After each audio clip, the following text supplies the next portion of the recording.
points. So I'm just going to tell you that we're going to go to Alan, Daryl, David Mahalib, and Steve will get the last word. Alan.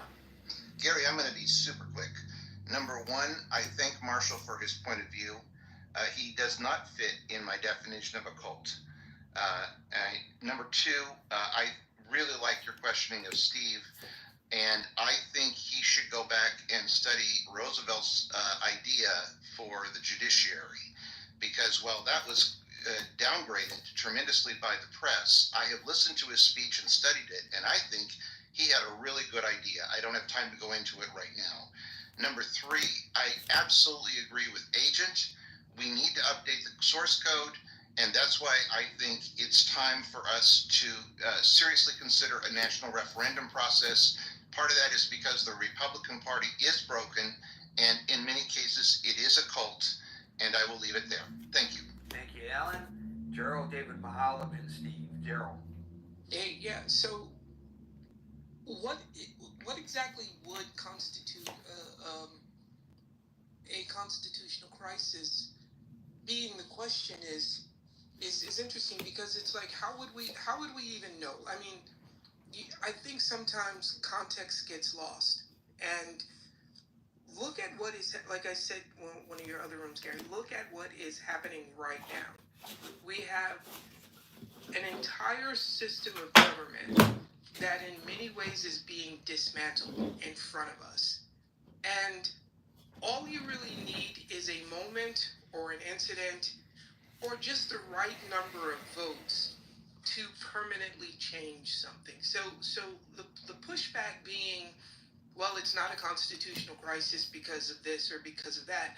Well, maybe the right inciting incident hasn't happened yet.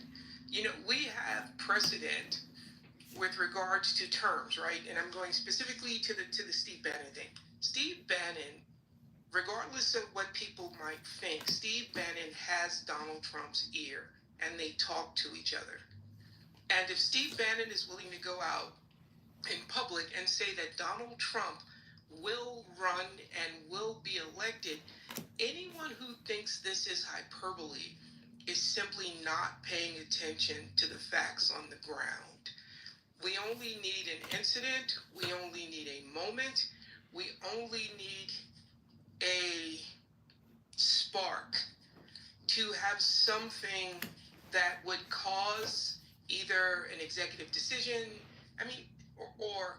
or some type of thing that would make this a reasonable solution. Like, so for example, Roosevelt, what if towards the end of this term, we're now in war, and his Congress, because it is his Congress, decides that we want to extend his term. The idea that it is impossible for these things to happen, it's just not based on history. And people want to make these arguments about Congress and 1803 and all of these things when most of Americans didn't even have the right to vote. Does not make sense to me. Look at literally what is happening in front of us right now, and use what they used to call the 11th man philosophy. And the 11th man philosophy is that you have a situation, if 10 men agree, it is absolutely the responsibility of the 11th man to disagree. And I think we are heading into some dangerous spaces. That's all, Gary. Thank you. I'm pleased to announce that the Pentagon has restored the webpage on Jackie Robinson. I got choked up. I was very emotional about that. It was pretty obvious by the sarcasm that I... I'm not grumpy.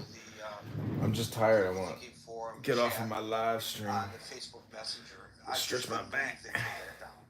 Got some But pain. So good. Pain in my good back. on them for recognizing this was a big mistake on their part. Thank you, Daryl. David Mahalib. Big back, mate. That's the last one. Big back, Malita. Hello, welcome from the great state of Michigan, a climate haven, the best weather in the country. Except We in the are winter. Come on. No, it's 75 degrees today. Today, you guys had a rough winter. Come on.